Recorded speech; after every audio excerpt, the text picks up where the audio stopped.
Là, j'ai 39 ans. Je vais avoir 39 ans, 40 donc ans dans moi, ouais. tu t'es recyclé vers 36, 30, quoi. Oui, c'est ça, c'est ça, c'est ça. Mais déjà, j'avais fait plusieurs recyclages déjà avant. Mais c'est pas la partie la plus intéressante. C'est pas cette partie qui m'a amené au Panama, mais c'est cette partie qui m'a amené au web un jour, en fait. Bonjour Landry, je suis très heureux de t'accueillir. On va parler de Panama avec toi. Comment vas-tu, Landry? Bonjour, Seb, ça va très bien, je te remercie.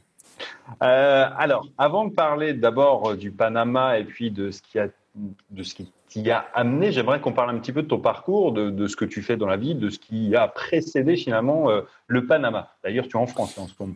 Oui, je suis en France en ce moment. Alors bon, bah, on peut dire que j'ai eu un parcours assez classique de salarié, enfin diplôme, et puis on cherche du boulot, et je suis allé de boulot en boulot. Je m'ennuyais très vite parce que déjà j'avais ce besoin de liberté, et jusqu'à un moment où voilà, j'ai été en cuisine, j'ai évolué et tout ça, et j'en avais marre, et je me suis dit, tiens, comment je peux, quoique en cuisine, c'est vrai qu'on peut avoir de la liberté et tout ça parce qu'on peut se déplacer en saison, mais c'est difficilement compatible avec une vie de famille.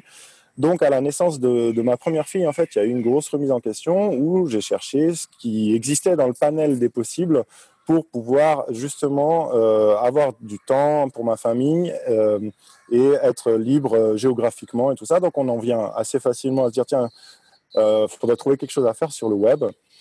Donc en 2017, j'ai commencé à chercher, j'ai tâtonné un peu, enfin, comme tout le monde, des petites formations, des petites informations, des billets de blog, et de fil en aiguille, j'ai commencé une activité sur Amazon qui a mis à peu près allez, 6 mois, un an à décoller. Au bout d'un an, j'arrivais à en vivre. Et c'est là qu'on s'est dit, bon, ben voilà, on est complètement libre géographiquement. On a commencé avec ma femme à imaginer la vie qu'on souhaiterait mener. Donc, le voyage est ressorti. Et voilà, ça c'était en 2018. C'est en 2018 qu'on a pris nos billets, on a vendu tous nos biens, toutes nos propriétés, enfin toutes nos propriétés. J'avais fait un peu d'immobilier aussi entre-temps en France et on est parti pour le Panama. Euh, T'as quel âge là actuellement, Landry? Là, j'ai 39 ans. Je vais avoir 39 ans, 40 donc ans dans moi, ouais. tu t'es recyclé vers 36, 30, quoi. Oui, c'est ça, c'est ça, c'est ça. Mais déjà, j'avais fait plusieurs recyclages déjà avant. Mais c'est pas la partie la plus intéressante. C'est pas cette partie qui m'a amené au Panama, mais c'est cette partie qui m'a amené au web un jour, en fait. Ouais. Ouais, tout à fait, mais c'est juste pour souligner, tu sais, les gens ont tendance à dire pour moi c'est trop tard ou tu vois, je me suis aperçu que beaucoup les jeunes avaient Ah moins oui, peur oui, du dans ce changement sens-là. du switch parce que quand t'es pas installé, quand t'as pas une baraque, quand t'es pas marié, quand t'as pas déjà des enfants, ça semble plus Mhm. simple. Du moins, c'est plus compliqué de tout remettre en question quand tu as déjà un peu cet univers-là. Et c'est souvent une question, une réflexion qu'on me fait en me disant ouais, mais toi, tu es tout seul, c'est facile. Tu vois, et c'est Ouais, pour oui, oui, ça que je te ouais. pose cette question. Ah non, ben moi j'avais déjà 2 enfants et en fait oui. Alors le plus difficile, je dirais, c'est le cap sur le web de se dire est-ce que ça marche vraiment? Est-ce que c'est vraiment des vrais métiers? Est-ce qu'il y a vraiment des possibilités de gagner de l'argent, etc., etc. Et il y a quand même quelque chose qui est vachement cool avec le net, c'est qu'on peut, si on a toujours la capacité et la volonté d'apprendre et de travailler un petit peu, on peut commencer à côté par quelques heures jusqu'à générer cette fameuse première vente de quoi que ce soit du physique, du virtuel ou du service, qui permet de réaliser que ah oui bon l'argent est bien arrivé sur mon compte en banque, j'ai réalisé une vente. À partir de là bon ben c'est plus que du travail pour en réaliser une deuxième, une cinquième, une dixième, une centième, une 200e. Et de là on arrive à générer un flux qui permet de peut-être justement de prendre la décision de est-ce que je continue sur un cursus traditionnel ou est-ce que j'ai enfin atteint le seuil qui me permet de vivre complètement de mon activité de manière autonome ou pas sur le web. Donc moi, voilà, le processus m'a pris un peu moins d'un an pour faire tout ça, mais j'ai sauté à pieds joints dedans dès le début. Je me suis dit, je prends le risque, je me donne un an, j'y vais à fond. De toute façon, comme j'avais déjà changé pas mal de fois de métier, je me suis dit que je pouvais rechanger s'il fallait, le retourner dans du classique. Donc en fait, la prise de risque n'était pas si énorme que ça, si ce n'est un petit peu d'investissement financier forcément, parce que bon, bah, il y a le fait de prendre des formations pour aller plus vite. Et il y a aussi le fait ben, il y a toujours un petit peu d'investissement, il y a quelques outils, même si c'est virtuel, il y a pas de business ou d'activité qui démarre sans un peu de fonds, quoi. Voilà. Clairement. Mais le Est-ce que risque, la balance bénéfice-risque penche largement du côté du bénéfice à partir du moment où on est prêt à s'investir personnellement. Je dirais que ouais, tout le c'est ça. monde tous ceux qui hésitent devraient au minimum essayer un peu, à temps partiel, les week-ends, les soirées. Est-ce que tu as testé plusieurs business models ou tu en as choisi un et tu t'es plongé dedans vraiment jusqu'à temps que tu dis OK, ça marche ou ça marche pas? Je me suis lancé vraiment sur la place de marché au début et à fond, je faisais que ça.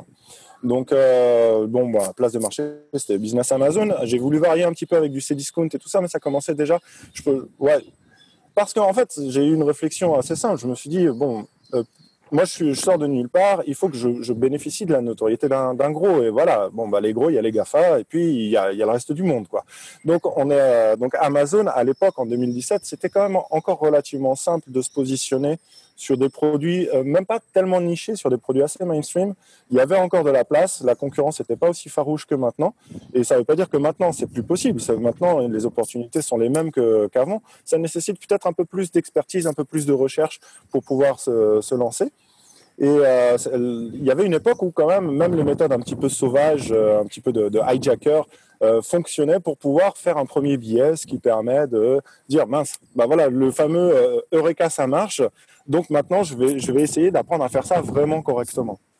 Je pense que ça, c'est une éternelle répétition. Moi, j'ai commencé bien avant et on a vu les cycles pareils. Tu vois, c'est dans les formations, c'était plus facile avant. C'était plus facile quand on faisait des vlogs. Moi, j'ai fait des vlogs à une époque où personne ne faisait de vlog, quoi. Tu vois, donc c'était facile à cette époque-là. Mais c'est toujours plus facile tant qu'il y a du monde. Et après, tu as toujours de nouvelles opportunités. Mais ce qui compte, c'est effectivement, comme tu le disais, un point important à souligner, c'est quand même de se plonger dedans et puis de se donner peut-être quelques mois, mais à fond dans un truc et pas de partir dans tous les sens, qui est l'erreur classique aussi des gens qui veulent démarrer. Oui, c'est ça. Touche un peu à tout, ne réalise pas grand-chose, quoi, finalement.